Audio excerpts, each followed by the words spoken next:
Esse texto tem algumas interpretações, e a verdade é que ninguém se arrisca a dizer, esta é a única interpretação desse texto. Mas se está aqui é porque Deus quer falar conosco através desse texto. Muitas das vezes usando ele como base para falar conosco algo que nós estamos vivendo hoje na nossa vida. Olhar o texto às vezes de uma forma bem rápida e rasa, eu falava isso ontem lá na igreja. Os judeus, quando vão estudar um texto sagrado, eles têm 4 tipos de interpretação no texto. Eles falam que são os degraus. Primeiro degrau, segundo degrau, terceiro degrau e quarto degrau. Eles chamam isso por uma palavra que é a junção de 4 palavras.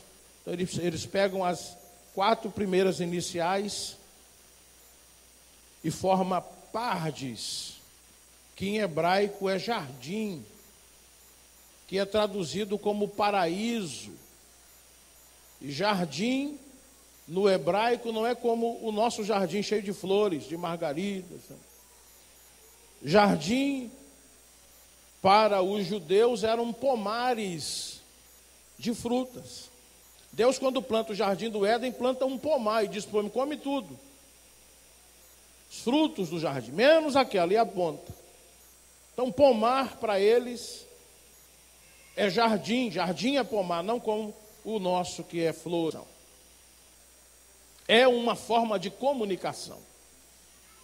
Tem mais 2, eu vou pular para a terceira, que a terceira eles acreditam que entram dentro daquilo que é mistério, que é sagrado, que é revelação da parte de Deus. Até porque uma palavra vive e se renova. E fala conosco dentro das nossas necessidades a cada dia atual.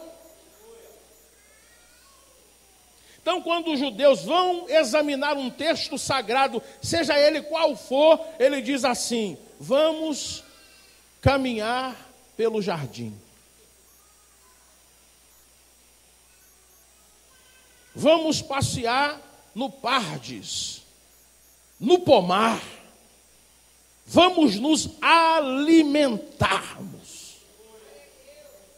Eu convido você hoje a passear pelo jardim de Deus, a se alimentar na Sagrada Escritura, com tudo aquilo que Deus está falando, é para o nosso alimento.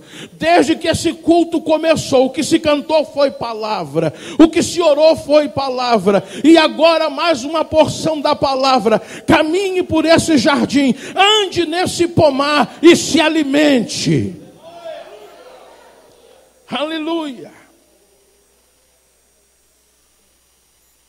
Eu usava o texto ontem da tentação do deserto mais uma vez. E quando Deus me manda repetir um texto, eu falo, Senhor, não tem mais nem o que falar em cima disso. Aí ele diz, vem comigo caminhar no jardim. Você já interpretou um monte de vezes, quer deixar eu interpretar para você?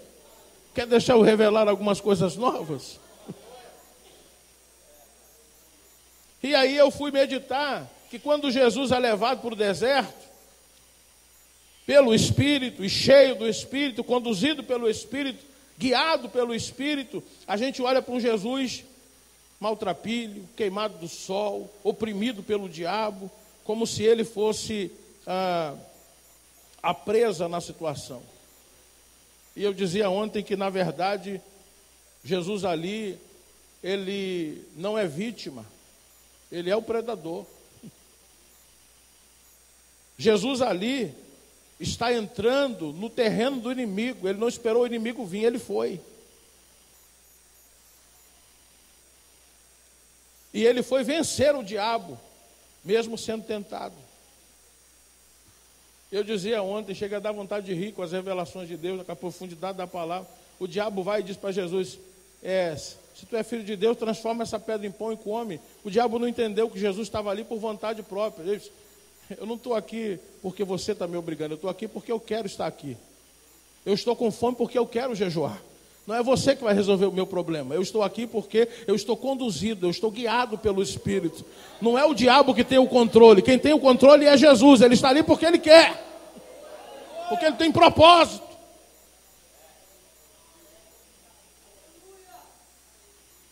E o diabo vai oferecer os reinos do mundo para Jesus. Se Jesus acabou de ouvir há 40 dias atrás, Deus dizendo, esse é meu filho amado, eu tenho prazer nele. Se eu sou filho de Deus e Deus é dono de tudo, tudo é meu. O diabo vai me dar o quê se já tudo é meu? Então ele faz umas propostas. Porque ele está acuado, ele está desesperado.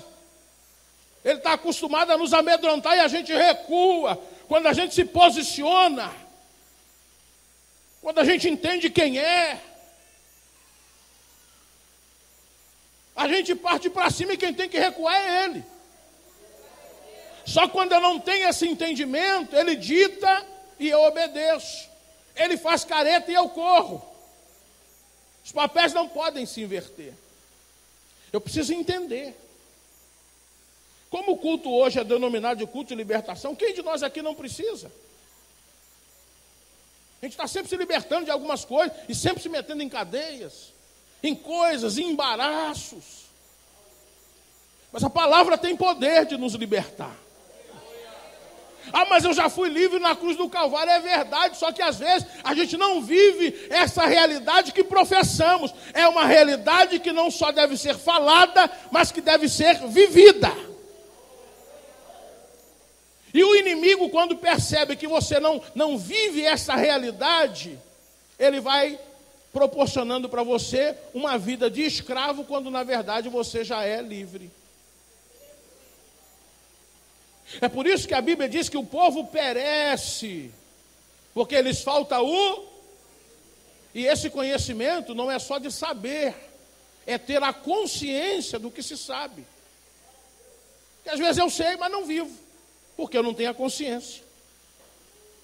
Então o inimigo, ele não quer que você tenha consciência daquilo que você já sabe. Você é livre.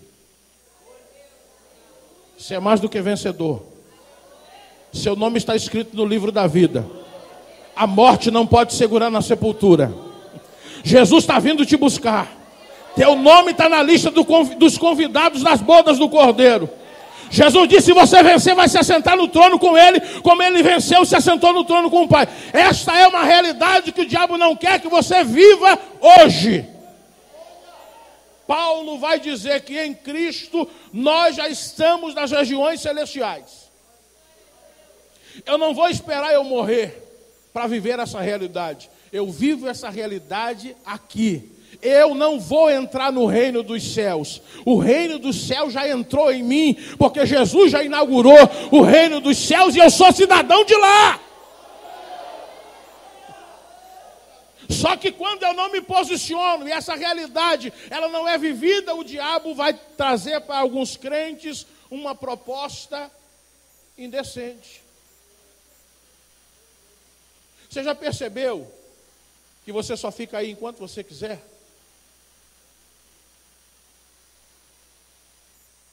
Que a gente fica esperando Deus fazer o que já está feito? O que Deus precisa mais fazer? Me diz aí, por favor. A gente canta, o melhor de Deus ainda está por vir. Mentira, já veio. O melhor de Deus é Jesus. O melhor de Deus é a graça manifestada no nosso meio. Já veio. Não tem mais nada de melhor para vir. Pode vir coisa boa. O melhor já veio. E veio para quê? Para te devolver. Para me devolver o que nós perdemos. Por isso é que nós vivemos em novidade de vida. Então, quando eu não tenho esse entendimento, eu vivo em cadeias. Um monte de crente que você olha a profissão dele, ele canta, eu sou livre, posso pular, pisando na cabeça do inimigo e declare, sou mais que vencedor. O diabo olha, ele diz que é, mas não se sente. Ele diz que pisa em mim, mas eu exerço domínio sobre ele. Eu disse outro dia, um elefante, eu ouvi isso de alguém, eu li, não lembro. Você desde pequeno começa a dominar ele e o bicho é muito forte, né? Eles botam uma corrente no pé dele e limita. Ele vai, quando ele puxa, a corrente limita ele. Ele tem até força, mas ele não vai. Ele cresce assim. E o elefante é um bicho inteligente. Você bater nele, nunca mais ele esquece que você bateu. Limitaram ele, nunca mais ele esquece que está limitado.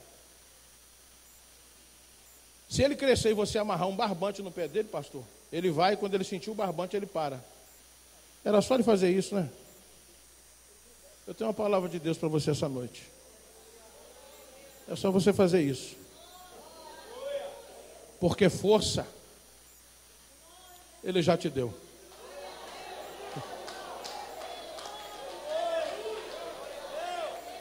Você um dia foi acorrentado. Mas hoje, tetelestai. Jesus gritou na cruz, você está livre. Está tudo pago, está consumado. Mas o diabo, quando você não tem essa consciência, fica com um barbantezinho no teu pé dizendo, você não pode, crente. Você não vai.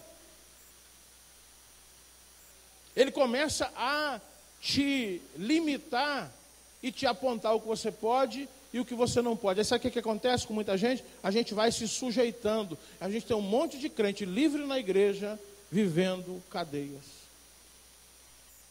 A porta escorada e ele achando que está preso ainda. Jesus já te libertou. Viva essa realidade em nome de Jesus. Erga a sua cabeça. Viva essa realidade. Enquanto não despertar essa consciência, nada muda. Quem está na igreja 30 anos, ele diz assim, nada mudou na minha vida. Por quê? O que está errado? É a igreja que está errada? É a palavra que perdeu o efeito? Ou sou eu que não estou entendendo? Estou ouvindo, mas não estou escutando o que o Espírito está me dizendo. E aí eu usei esse texto como base, porque o sábio vai dizer assim, lança o teu pão sobre as águas, porque depois de muitos dias acharás.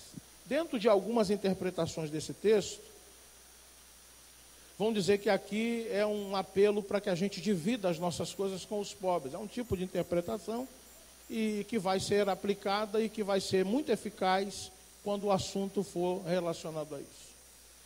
Vamos falar também que Salomão está falando aqui a respeito dos transportes marítimos, transporte aquático, colocar os trigos em cima dos barcos e mandar importar para outros lugares e mesmo que fosse perigoso e demorado, esse transporte náutico, um dia retornaria o lucro.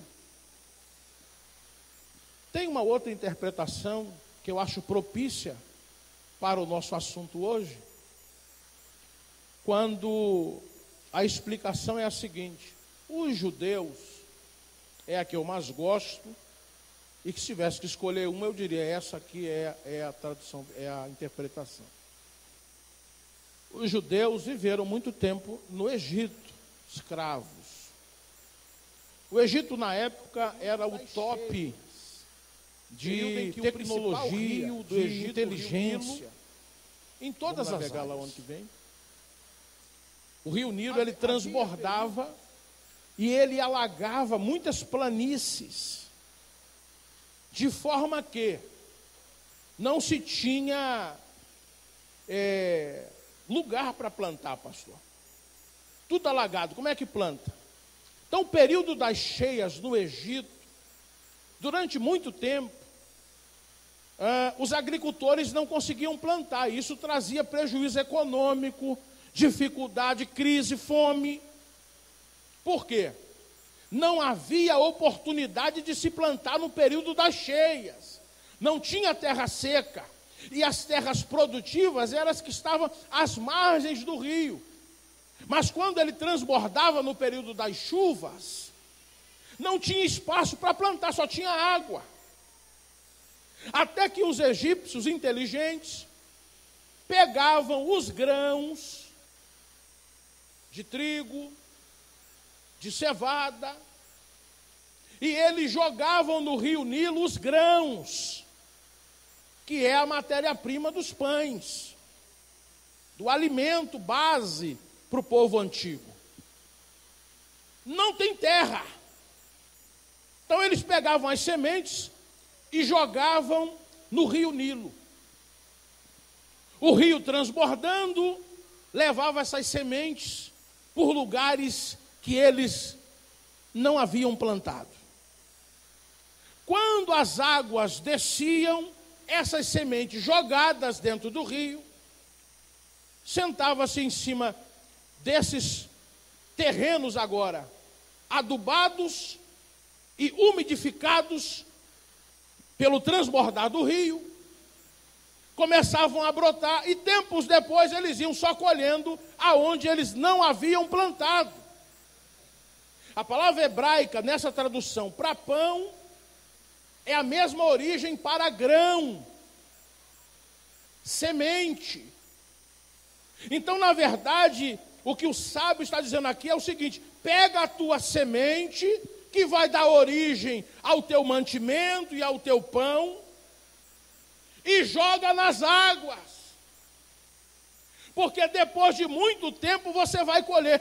Salomão sabia que isso era uma prática egípcia e que dava certo no momento de crise. No momento em que não havia terra para plantar, os egípcios plantavam na água. O que nós aprendemos com isso? Que eu devo produzir em tempo e em fora de tempo. O problema é que eu fico esperando alguém criar uma oportunidade para mim. Eu cruzo os meus braços. O texto vai dizer: quem fica olhando as nuvens não planta. Vou esperar melhorar, vou esperar a situação mudar. De braço cruzado vai piorar. Se você tem consciência de quem você é, se eu tiver oportunidade eu faço, e se eu não tiver, eu crio. E às vezes eu cruzo o meu braço esperando Deus fazer. Ele diz: olha, se uma árvore, você espera ela crescer, cresceu, envelheceu, caiu, ou para a esquerda ou para a direita vai ficar, não se move mais. Ninguém pode parar o tempo, então aproveite o tempo. Se é um tempo propício, produza, e se é tempo de crise, produza na crise. Um monte de crente com a vida financeira amarrada, precisando de libertação. Mas é um povo próspero. É um povo que tem a bênção de Deus sobre a vida deles. É um povo que até perdeu tudo que Deus nos deu. Deus, quando fez tudo, disse para o homem: domine e sujeito. O homem pecou, deu legalidade a Satanás. Jesus veio e morreu na cruz, nos devolveu o que a gente tinha perdido. O que está faltando agora? Posicionamento. Enquanto eu não me posiciono, o diabo fica jogando na minha cara. Lembra do Éden? Lembra do Éden? Lembra que você pecou? Foi verdade, eu pequei, mas Jesus morreu e pagou a minha dívida. Eu não te devo nada, porque eu nunca te devi. Na verdade, eu pequei contra Deus, não foi contra você. Se ele, que foi o agredido, resolveu me perdoar e me restituir o que eu perdi, o que eu tenho que fazer agora? Tomar posse. É a pessoa que recebeu uma bolada de dinheiro e disseram assim: está lá no banco. Você está rico, está lá no banco. Se você não for no banco, revogar o que é teu e tirar o teu dinheiro, vai ver uma vida de pobre. É assim na vida do crente. Está tudo na nossa mão, só falta ir buscar, ninguém vai. É teu, é direito nosso, é a nossa herança. Jesus nos deu, é questão de entendimento. O diabo não quer que você entenda. O povo perece porque eles faltam entendimento.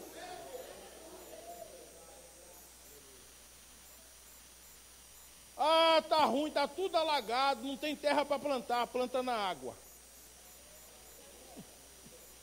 Mas água não é lugar de plantar quando está seco, mas quando não está eu crio a água vira terra e no tempo de Deus ela vai produzir. Eu vou fazer a minha parte, porque a parte de Deus, Deus já fez. Quem vai dar o crescimento? É o Senhor. Então qual é o meu papel? É produzir. O meu papel é semear. E foi dito aqui, quem semeia colhe, quem não semeia não colhe nada.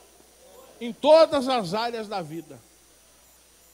Não adianta ficar de braços cruzados esperando a nuvem passar. O sábio está dizendo: vai perder tempo. Você não consegue entender os desígnios de Deus? Faz hoje, porque não consegue ver amanhã. Por isso que ele diz, pega, dá para 7, dá para 8, distribui, porque a hora que você precisar, você tem aonde recorrer. Não, é só meu, é só meu, é só meu. Na hora que a crise vier, você não sabe se vai estar sempre por cima da carne seca. Então, quando tiver com a carne seca por cima, distribui um pedaço de carne seca para todo mundo. Se a crise vier, você tem. Você não precisa ter cara de pau, não. Você só vai revogar aquilo que um dia você plantou. Eu não plantei na tua vida? Plantou. Hoje eu estou precisando. Planta na minha.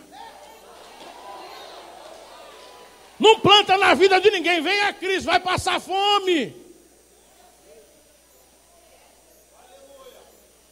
Ficou de braços cruzados esperando Deus. Deus tem uma promessa para mim. A promessa está feita. E Ele é Deus para cumprir. O que você tem que fazer? Vai atrás dela. Cruzou o braço, ficou esperando cair do céu. Do céu vai cair a chuva. Vai encher o rio. Aí você fica olhando, o rio está cheio, hoje eu não vou. E ele diz, olha, planta de manhã e não descansa a mão de tarde. Sabe o que é isso aqui? Não é só porque você fez que tem que parar de fazer. Continue fazendo o tempo que for necessário. Porque tem gente que fez. Aí ele fez um negocinho, se eu já fiz a minha parte. Parou por quê? Fez de manhã, de tarde não descansa a tua mão. Continua trabalhando. Continua semeando. Continua produzindo. Crise. Está todo mundo em crise. A crise é uma bênção na vida do crente. Acabamos de ver aqui. Está tudo alagado. Os ímpios sobrevivem. Os egípcios produzindo no Egito alagado. Israel passando prova na seca. Aí Deus está dizendo assim, aprende com os ímpios. Não inveja eles, não. Tem crente que tem inveja do ímpio. Ele consegue, tem a vida toda desconcertada, não dizima, não oferta, mas é ágil. Acorda cedo. Deixa currículo até na funerária. Porque tem gente morrendo todo dia. Tem que ter alguém para enterrar.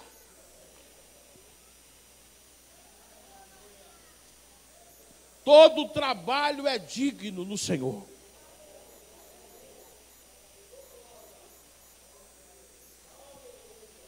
Tem alguém da funerária aí.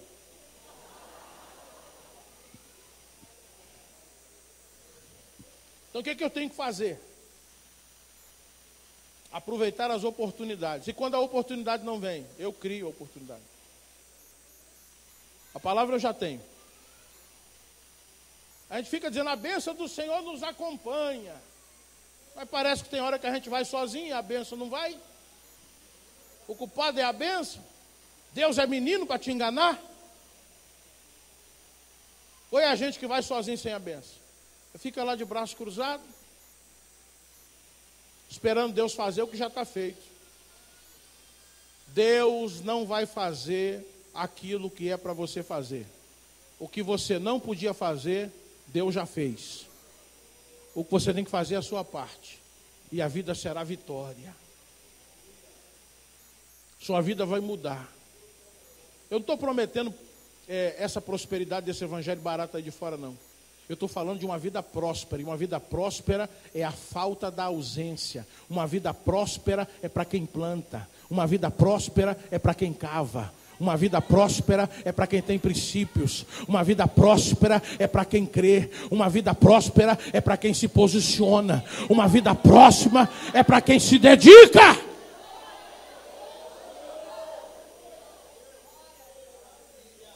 Não é voto que vai te prosperar.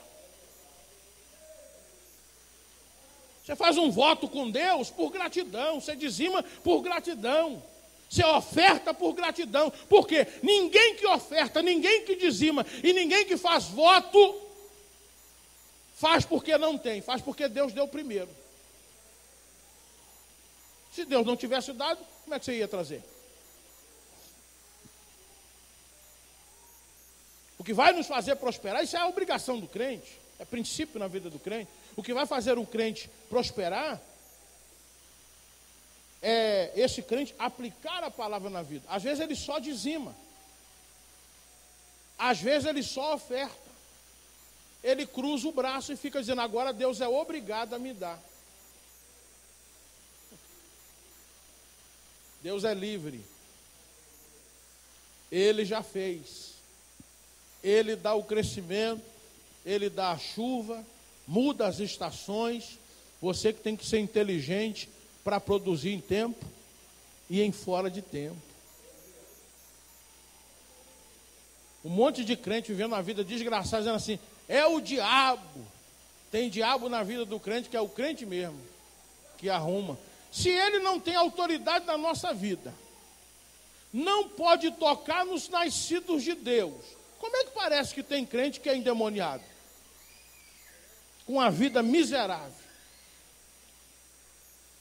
Porque não aplica na sua vida. Deus também está incomodado com a situação que você está vivendo. Ele é pai. E às vezes o que falta é tão pouco, é só o entendimento. É só se apossar daquilo que Jesus já conquistou para nós. Ou seja, o que era impossível, Deus já fez.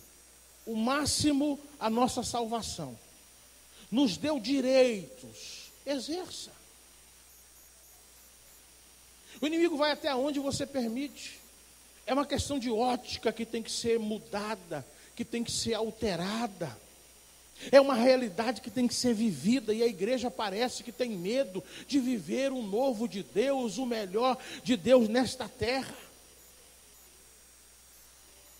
Viver como príncipe. Eu não estou falando aqui dessa prosperidade que o mundo espera, não. Eu estou falando da alegria de ser produtivo. Às vezes com um pouquinho que você plantou, está o mundo se acabando e aquilo prosperando na sua mão, e Deus fazendo prosperar o azeite da botija e a farinha da tua panela, porque você tem na tua vida princípios aplicados.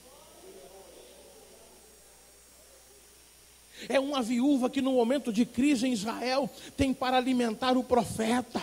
E depois que ela exerce esse princípio, não falta mais. É não ter uma vida mesquinha. É não viver condicionado pelo ambiente que nós vivemos. O deserto que nós vivemos não reflete a nossa realidade é jardim. A nossa realidade é provisão de Deus, é cuidado de Deus, a nossa realidade é presença de Deus, a nossa realidade é de filhos e filhas de Deus, a nossa realidade é de embaixadores de Deus na terra, a nossa realidade é de cidadãos dos céus na terra.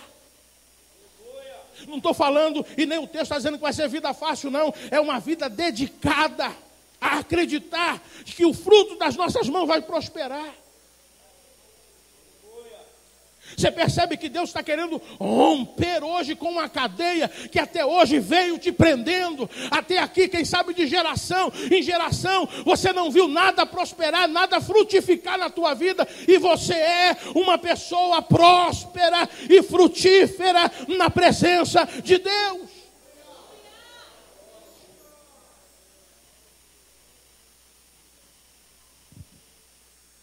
Pega a tua semente, planta ela, aduba essa terra. Ser crente, a mente de Cristo está aí. E Cristo é o Criador de todas as coisas. Faça o que ninguém nunca fez, eu disse isso ontem. Vá onde ninguém nunca foi. Ouse como ninguém nunca ousou. Você tem uma marca. Você tem a imagem e a semelhança do Deus Todo-Poderoso em muitos aspectos. Fale o que ninguém nunca falou, faça o que ninguém nunca fez, vá onde ninguém nunca ousou ir, faça o que ninguém nunca teve coragem de fazer. Usa essa força dessa palavra que é viva, que é vida e que é eficaz, e em nome de Jesus, viva esta novidade de vida em todos os aspectos. Queridos, é 100 vezes aqui e mais a vida que há de vir. O Senhor nunca fez apologia à miséria. Pelo contrário, Ele nos libertou de tudo isso. Só que tem coisas que dependem de nós, não depende de Deus. Você vai sair daqui hoje pedindo a Deus uma estratégia, uma direção. E se não tiver oportunidade, você aprendeu com o texto. Eu vou criar oportunidade. Eu disse isso lá na igreja. E as pessoas começam a mudar de vida quando elas aplicam isso. Perceberam que eu não te pedi nenhum dinheiro? Eu não falei de nenhum voto. Eu falei de aplicar a palavra na vida, que é uma realidade. O dinheiro vai ser consequência. As coisas vão vir por consequência. A igreja vai prosperar por consequência. O mais interessado em que você prospere aqui é Deus. Você viu o pastor pedindo oferta para pagar as boletas? Quem vai pagar isso é você. E Deus está torcendo para que você desperte e traga muito para que essa obra seja ampliada. Não serão os empresários de lá, são os daqui.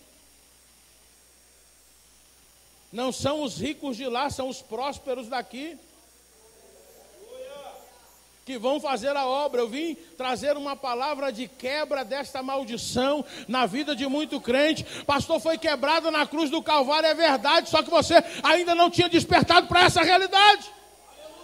Tem que ouvir, já foi quebrado. Jesus já te deu, se posiciona, vive como um príncipe nessa terra, ainda que falte coisas ao teu redor, o que não vai faltar é disposição para fazer. Você não pode fazer faxina como qualquer um faz faxina. Você tem que fazer faxina como uma mulher de Deus. Tem que fazer faxina como crente. Não é murmurando contra a patroa, não. É abençoando a casa dela. Ela vai chegar atribulada do inferno onde ela vive, e quando ela entrar dentro de casa, porque você está lá, vai dizer: que ambiente é esse? Vai mandar o motorista embora, vai mandar a babá embora, mas a faxineira não pode ir embora, porque a presença dessa mulher na minha casa faz toda a diferença.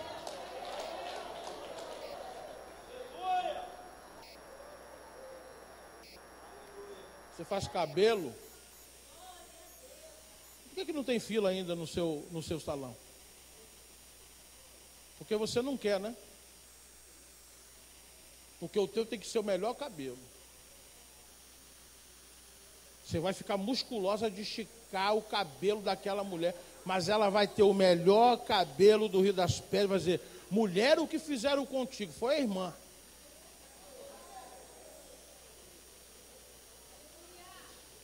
É puxando e dizendo: Espírito Santo, que criou todas as coisas, eu sei que eu posso ser melhor no que eu estou fazendo, me ajuda.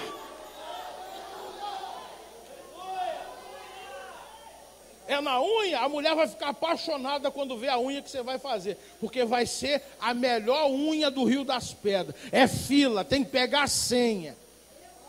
Ah, mas tem muita gente. Eu não estou falando para muita gente. Eu estou falando para quem foi chamado para prosperar em tempos de crise.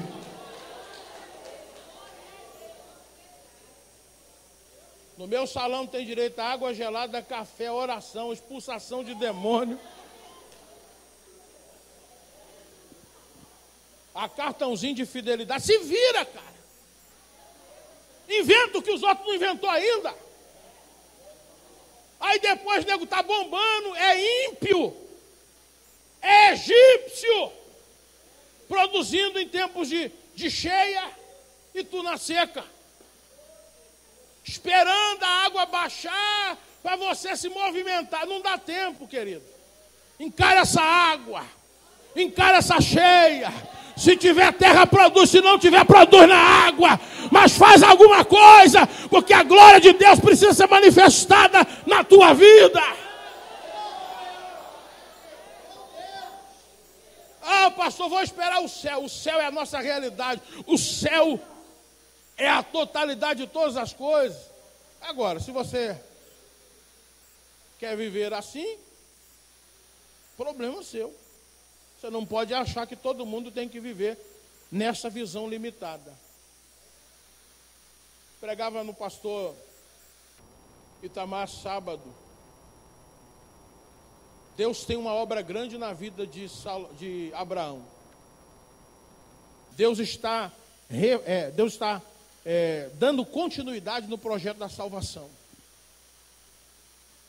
Ele quer criar um povo, para desse povo sair o Salvador do mundo inteiro, porque está tudo perdido. Aí ele vai e chama um velho idólatra casado com uma mulher estéril, porque a obra dele não é tua. Se fosse na nossa ótica, procurar um novinho, olhinho azul, lourinho, musculoso, uma senhora produtiva. Aí Deus, não, eu quero ir na contramão. Quando todo mundo diz que não, eu vou mostrar que eu posso. Pena que tem gente que perde, né? Na hora do culto, perde. Mas fazer o quê? Aí Deus vai e diz, ô Abraão, sai do meio da tua terra, da tua parentela, e vai para um lugar que eu vou te mostrar. A carta aos Hebreus, não é na carta aos Hebreus. Não, quem está falando isso é Estevão em Atos dos Apóstolos. Estevão diz assim, que Deus chamou o pai Abraão quando ele ainda estava em Uz dos Caldeus, na Mesopotâmia. Isso nos aponta a dizer que Deus chamou Abraão duas vezes. A primeira vez ele estava em Uz. A segunda vez é que ele está em Harã. Em Harã Deus chama de novo. Aí ele sai na direção de Canaã. Uma promessa grande. Mas que às vezes o lugar que ele estava limitava essa promessa. Aí ele precisa sair, obedecendo.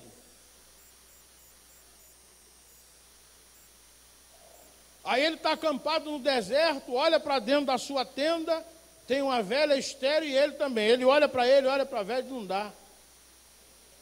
E a promessa de Deus está feita. Amém? Mas se eu olhar para a promessa de Deus, olhando para a minha capacidade, crente não anda por vista. Crente anda por fé, guiado pelo Espírito. A nossa vida não é governada por Brasília. A nossa vida é governada pelo céu. Na igreja tem governo justo. Aí Deus quer falar sobre a grandiosidade da promessa. Dentro de uma tenda limitada por peles e pela sua condição física e humana, o Abraão, sai da tua tenda.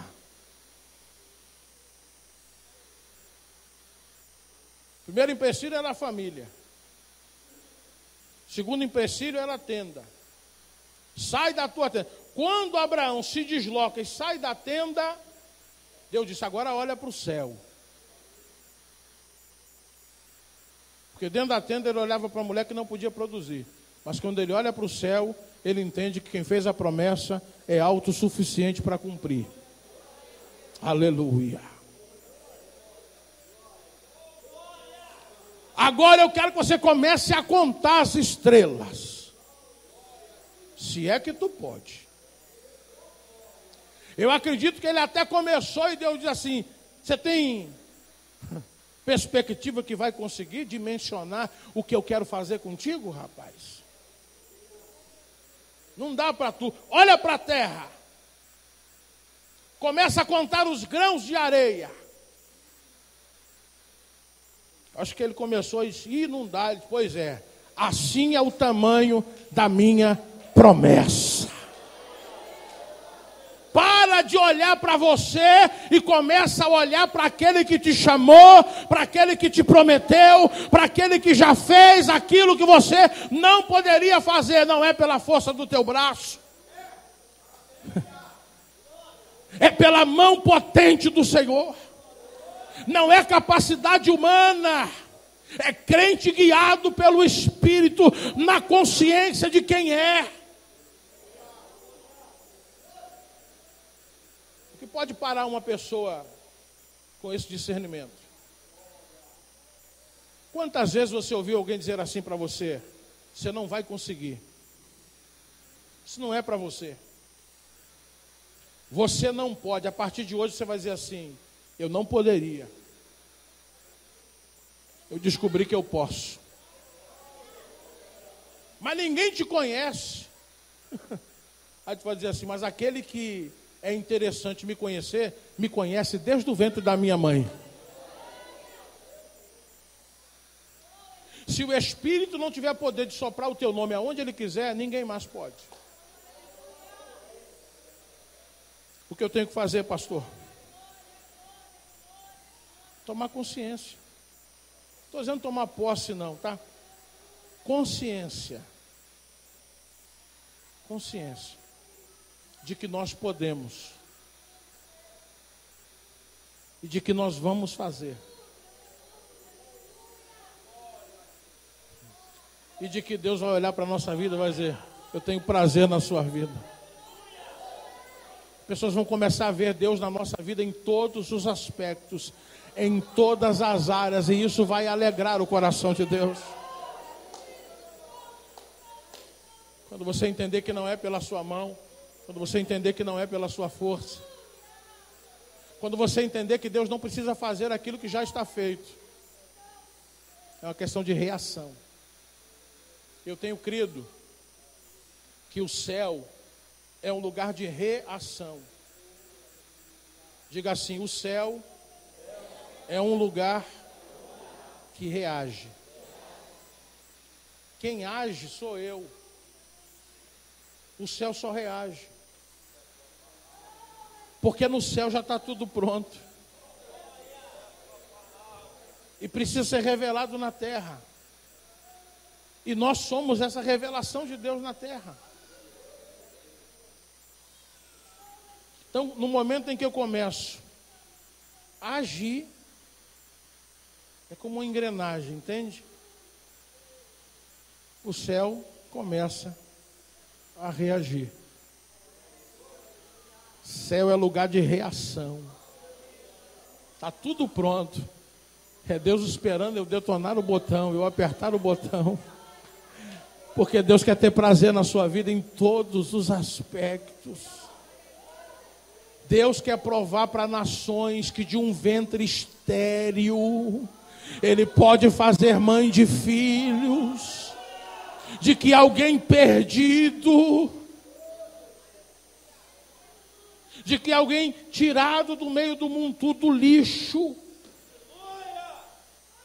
Ele pode fazer assentar entre os príncipes do seu povo.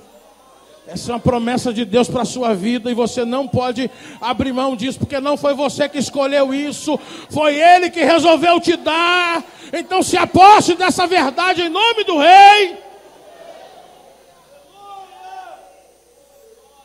Deus não tem prazer num crente numa vida destruída. Às vezes na igreja é uma bênção, em casa é destruição.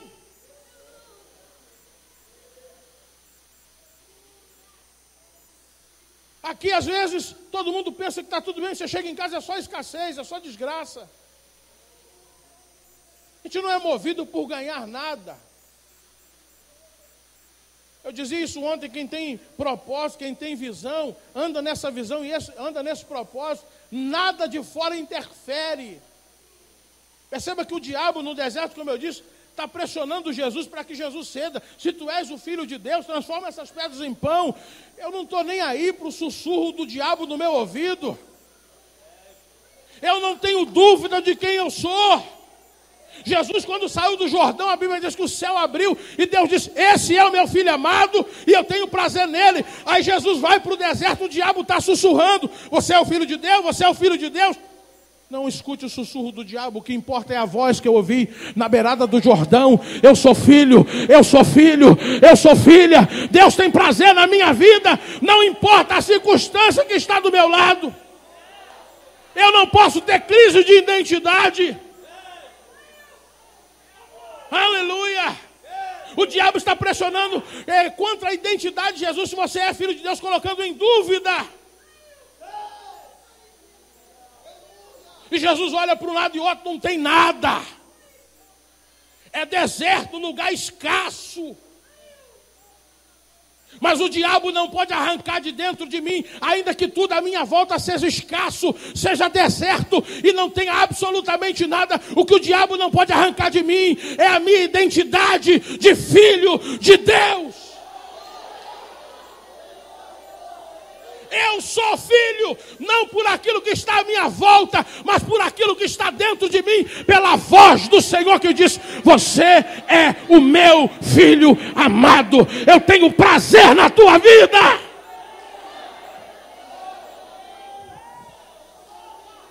Jesus ali estava com fome, estava com frio, estava sozinho, não tinha ninguém, a solidão estava com ele, não tinha família, não tinha ninguém, mas o diabo não pôde arrancar de dentro dele a certeza de que eu sou filho de Deus, eu tenho tudo que um filho precisa.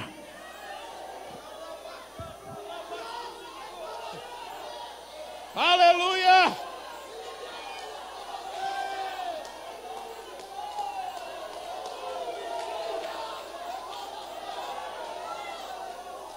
Aleluia!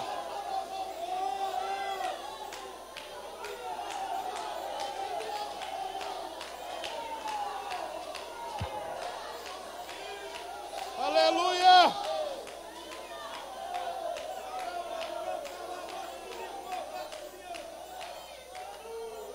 Produza no deserto também, como Cristo. Para de olhar a dificuldade que está à tua volta, porque o diabo fica olhando para a nossa dificuldade, fica nos sugestionando coisas,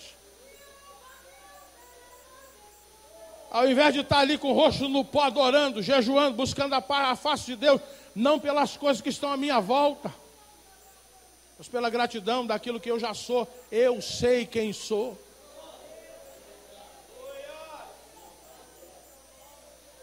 Aleluia. Aí você fica murmurando: eu não tenho ninguém aqui comigo, eu não tenho oportunidade, me deixaram sozinho, eu estou com fome, está faltando tudo, eu estou com frio, eu estou deprimido. Aí o diabo começa a chegar e diz assim: e aí, está a fim de comer um pão? Quer os reinos do mundo? Tenta Deus. As respostas de Jesus para o diabo, eu vou traduzir para você. Estou te pedindo comida?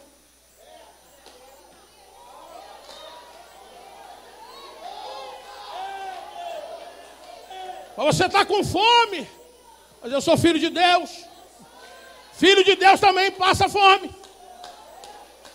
Ele só não pode perder a identidade. Vai passar. Eu te dou todos os reinos do mundo, se prostre e me adora.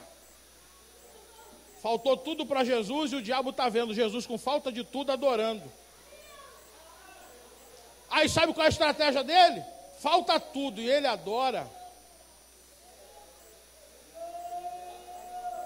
E se eu der, será que ele se prostra? Eu dizia isso ontem, a igreja quase explodiu. Aí você tem que cantar para ele. Não adoro pelo que ele faz, eu adoro pelo que ele é. Haja o que houver, sempre ser.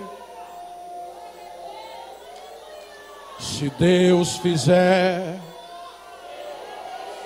se não fizer, se a porta abrir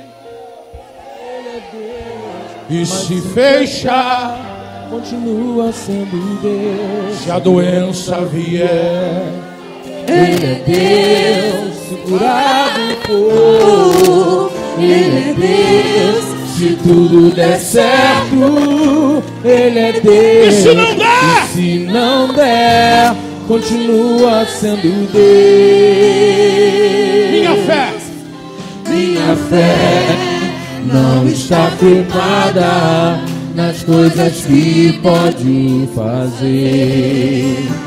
Eu aprendi a te adorar pelo que é. Com oportunidade ou sem oportunidade.